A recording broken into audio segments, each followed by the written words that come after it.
Terima kasih Anda masih menyaksikan Kompas Petang, Saudara. PSSI resmi mengumumkan John Hartman sebagai arsitek level Piala Dunia yang siap membawa Garuda memasuki era baru. Hal itu diumumkan melalui laman resmi PSSI. Dalam keterangannya, Saudara, PSSI menuliskan menyambut antusias kehadiran pelatih berusia 50 tahun tersebut. Rekam jejak dari Hartman ini menjadi alasan utama penunjukan ini. Dilansir dari The Canadian Spurs, Hartman mengatakan ini tentang bagaimana menemukan proyek yang tepat, proyek yang bisa dirasakan ataupun bisa Anda rasakan gairah dan juga intensitas para penggemarnya. Yang saya lihat adalah potensi talenta yang ada sangat besar. Suasananya sangat mirip dengan Kanada. Negara yang besar, banyak potensi dengan pemain lokal, tetapi juga kemampuan untuk merekrut pemain naturalisasi yang sudah mereka mulai.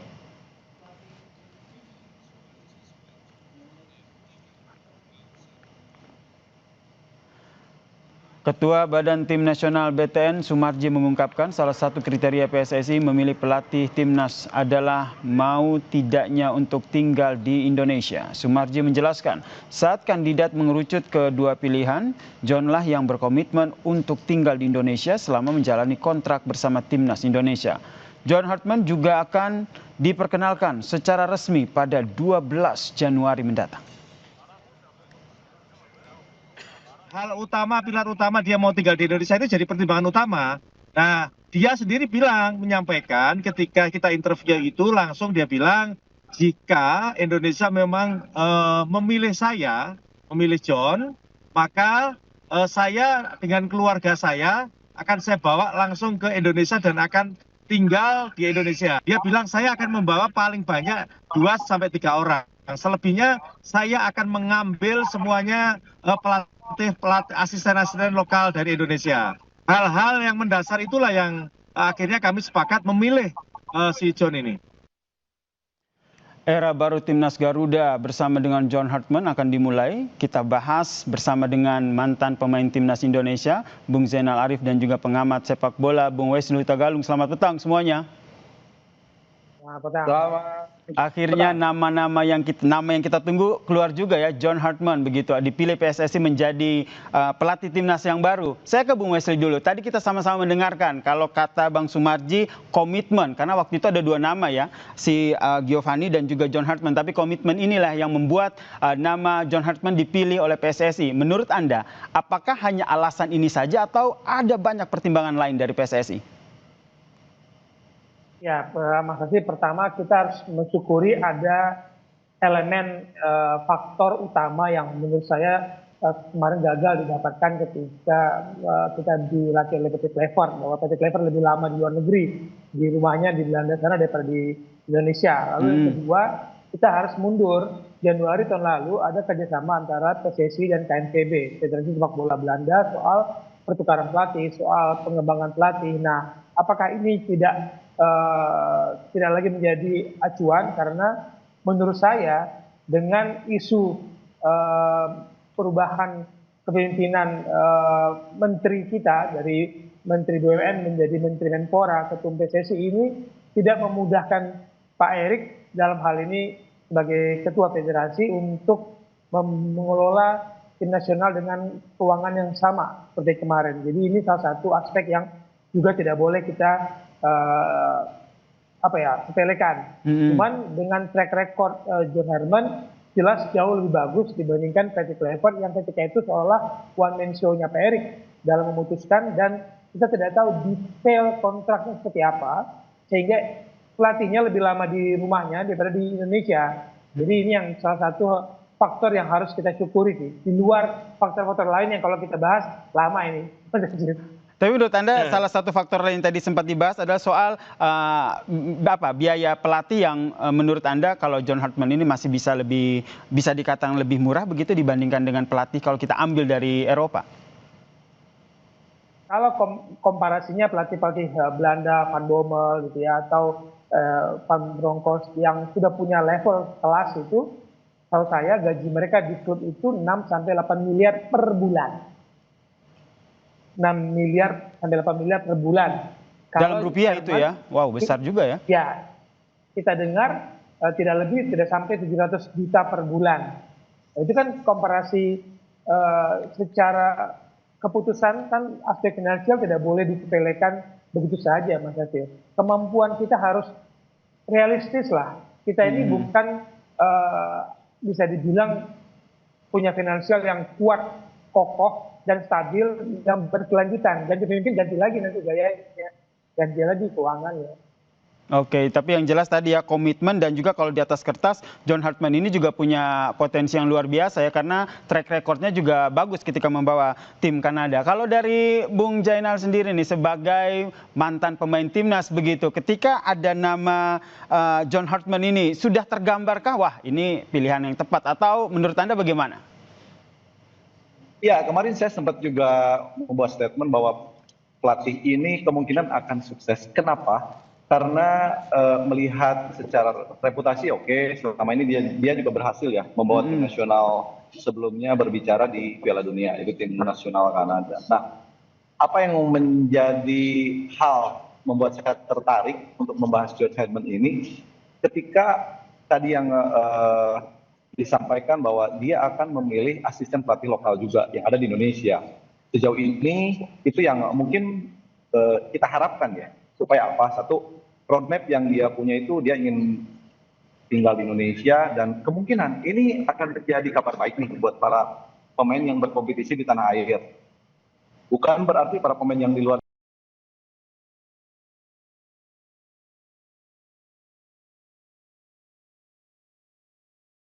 itu tanpa kontrol ya. Kalau pemain yang di luar sudah jelas secara kualitas kompetisinya juga sudah diakui ya. Tetapi yang pemain yang selama ini juga berkompetisi di level sudah diakui ya. Tetapi yang pemain yang selama ini juga berkompetisi di level Indonesia ini punya peluang untuk bisa memperkuat tim nasional. Dan apa yang disampaikan tadi sama John Hartman, dia akan tinggal di sini dan dia akan mencari potensi-potensi yang ada di Indonesia itu sendiri. Dengan jumlah yang begitu banyak, saya pikir nanti akan hadir pemain-pemain yang mungkin selama ini belum pernah masuk tim nasional dan akan menjadi pemain andalan tim nasional. Saya kira itu. Oke, tapi kalau kita lihat ini kan pemain-pemain timnas kita ini kan kebanyakan juga ada beberapa yang juga dari Eropa begitu. Nah, ada kendala tersendiri yang menurut Bung Zainal ini akan menjadi tantangan bagi John Hartman begitu. Karena sebelumnya itu soal chemistry, bagaimana meramu tim yang baik itu selalu menjadi kendala pelatih-pelatih sebelumnya. Ya, memang ini ya kelebihan dari John Hartman ini. Kenapa akhirnya dipilih sama PSSI, dia juga sudah paham kultur atau karakter para pemain yang kemarin bermain di tim nasional di bawah asuhan Pique. Dan dia juga melihat sejauh mana sih kemampuan para pemain ini. Dan ini saya yakin dia sudah mempunyai jurus yang bagaimana cara mensiasati para pemain ini gitu kan. Dia berbicara masalah teknis di lapangan, saya kira sudah tidak diragukan lagi. Tetapi berbicara masalah psikologis yang selama ini mungkin pendekatan bondingnya lah mungkin ya, kita ke bondingnya, pendekatan ini yang dimiliki oleh John Hartman itu sendiri gitu. Saya kira ini bukan masalah ya untuk melihat sejauh mana sih para pemain yang bermain di luar ini apakah ini akan mempersulit John Hartman? Saya kira ini bukan masalah besar. Apalagi punya komitmen ya, John Hartman akan tinggal di Indonesia, tentu waktunya juga akan lebih banyak begitu ya, berinteraksi dengan pemain-pemain timnas. Menarik ini, bagaimana mencari bibit-bibit baru untuk menjadi tim Garuda kita ke depannya. Apakah ini juga menurut Anda, Bung Wesley, jadi salah satu pertimbangan utama, tapi tantangannya bagaimana? Karena pelatih sebelumnya juga menjanjikan hal yang sama. Dalam memulai sesuatu pekerjaan, apalagi sepak bola, janji itu adalah bumbu yang bisa menjadi penyedap ya. Bukan begitu, Arif? Harus janji dulu, harus optimis dulu. Bahwa kita harus yakin dengan skor kita. Yang jadi sorotan kita adalah apakah kerangka fondasi tim ini akan sama seperti sebelumnya. Apakah 70-30% pemain diaspora dan lokal, ataukah ada perubahan karena tadi saya ngomong aspek finansial ya.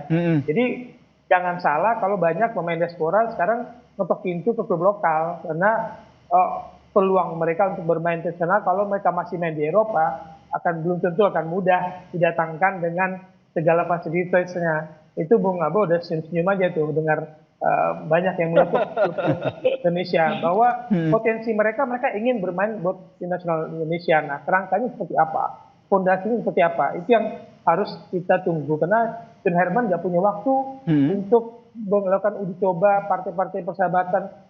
Maret sudah ada FIFA Series kan, sudah ada pertandingan, jadi tidak mudah bagi dia. Jadi saya harap Herman sebagai pelatih dikelilingi, diberikan informasi yang akurat dan benar-benar soal sepak bola Indonesia, soal pemain kita, dan dia tidak salah memilih lingkaran di mana dia bekerja, siapa yang dia bawa ke dalam tim, itu penting.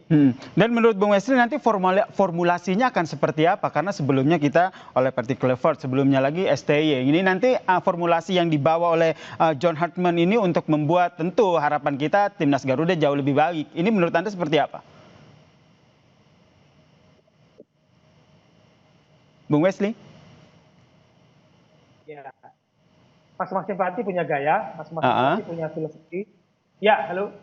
Ya, dilanjutkan, silakan. Punya gaya, masing-masing pelatih itu punya filosofi bermain. Ya, punya filosofi yang dia harus terapkan. Tapi dia punya dua keputusan. Pemainnya mengikuti gaya bermain filosofinya atau dia mengikuti kemampuan para pemain yang ada. Gitu, Mas Hasir. Jadi kalau gaya bermain di Piala Dunia kemarin dia main dua formasi, 3-4-3, lawan Belgia 4-4-2, dia lawan Maroko dan lawan Kroasia. Tapi kembali nanti dia akan lihat dulu fondasinya seperti apa, pemainnya seperti apa yang cocok dibangun. Kalau Bung Jainal sendiri melihatnya akan seperti apa nanti gaya melatih dari seorang John Hartman ini jika dilihat dari track recordnya? Apalagi Anda juga tentu cukup sering berbincang dengan timnas-timnas yang sekarang, pemain-pemain timnas sekarang. Ya, saya kira pasti bakal ada perubahan ya. Perubahan seperti apa, game plan-nya, style of play seperti apa, dia juga sudah punya platform tersendiri. Saya pikir juga itu bukan jadi masalah besar.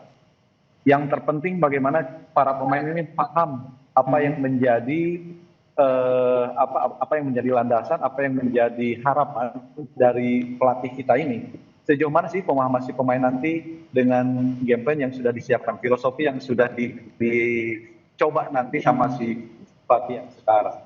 Apapun formasinya, mau 3-5-2, mau 4-4-2, 4-3-3, apapun itu. Yang terpenting bagaimana para pemain paham nggak apa yang diinginkan oleh si pelatih ketika mereka turun di lapangan. Itu sih sebetulnya. Tapi ini kan ketika nama John Hartman ini muncul, saya juga iseng gitu ngecek media sosial dari tim pemain timnas kita begitu. Mereka nampaknya belum memberikan statement ataupun tanggapan nih. Kalau dari orang dalam nih, baik Bung Wesley maupun dengan Bung Zainal, tuh respon dari pemain timnas kita seperti apa? Boleh ke Bung Zainal dulu nih sebelum ke Bung Wesley yang udah senyum-senyum. Iya, kalau menurut saya sih para pemain siapapun pelatih yang datang, mereka tetap antusias. Kita berbicara masalah nasionalisme, masalah bagaimana ketika mereka dibutuhkan untuk membela tanah air ini. Siapapun pelatihnya, yang jelas sebelum turun ke lapangan, saya kira para pelatih juga akan memberikan ini loh roadmap yang akan saya lakukan itu untuk tim nasional ke depan seperti apa, cara bermain seperti apa, dan itu akan dilakukan gitu. Dan para pemain itu harus siap. Saya kira para pemain, sekali lagi, Bung Westa juga pasti paham, pemain, siapapun pemain, bahkan ada pemain yang dipanggil nanti yang belum pernah, ini mempunyai kesempatan bagi para pemain untuk membela tanah air gitu kan, untuk membela tim nasional itu sendiri. Saya pernah mengalami itu ketika terjadi pergantian pelatih dan game plan-nya berubah, itu membuat saya juga termotivasi bahwa saya pasti mampu dengan metode seperti ini dan saya pasti bisa melakukan. Dan ternyata alhamdulillah saya bisa melakukan itu semua. Kalau dari Bung Wesley, sekalian tambahan pertanyaan, butuh berapa lama nih pemain untuk menyesuaikan dengan pelatih yang baru ini? Jawab yang kedua dulu ya, bahwa sebagai pemain profesional tidak butuh waktu yang lama. Karena sepak bola itu gampang dipelajari, gampang dimengerti selama kita berada dalam frekuensi yang sama, kita jalan di yang sama. Tadi game plan-nya apa, strateginya apa, taktiknya apa, itu cepat dipelajari. Yang penting bagaimana membangun chemistry. Jadi mau seberapa lama itu harusnya bangun chemistry dulu yang dibangun, dan itu adalah tugas pelatih. Untuk tadi saya katakan, dia membangunkan filosofinya ke pemain atau dia menyesuaikan filosofinya dengan pemain yang ada. Itu yang penting untuk pertanyaan kedua tadi. Lalu untuk yang pertama tadi yang bikin Bung Zainal senyum adalah saat ini kan di federasi terjadi komunikasi yang buruk sepanjang yang saya tahu di era sekarang, bahwa ada komunikasi yang seperti ini, ada komunikasi seperti ini. Anda berbeda, Anda akan dicap tidak nasionalis. Mabok timnas itu membuat orang takut berkomunikasi. Kemudian pemain yang salah-salah posting dianggap kubu sebelah, dianggap tidak pro sini. Jadi para pemain juga takut berkomunikasi secara pribadi lewat Instagramnya atau lewat akun sosial medianya. Dan menurut saya itu bagus. Jangan mau dipaksa untuk berbuat sesuatu, mengeluarkan statement sesuatu yang akan menjadi makanan orang-orang yang akan membenturkan kubu-kubu ini. Kan sekarang ini kita lihatlah bagaimana dua kubu itu, kubu Erick Thohir, kubu Aris Lingga dan lainnya, dan kubu sekarang keburu Pak Zainal, Zainuddin Amali, Pak Ketua BTN kita dan yang lainnya. Ini seolah-olah jadi kubu kan, bahwa John Herman tidak ada pengaruh dari keputusan Pak Erick sebagai ketua umum. Itu aneh bagi saya. Yang jelas kita nantikan ya apa statement awal ketika John Hartman ini tiba ke Indonesia dan resmi dilantik menjadi pelatih timnas kita. Harapan kita bersama tentu jadi yang terbaik lah untuk timnas kita. Terima kasih Bung Westi Lutagaluh, analis sepak bola, dan juga Bung Zainal Arif, mantan pemain timnas Indonesia, telah bergabung bersama kami dengan perspektifnya di Kompas Petang. Salam sehat semuanya.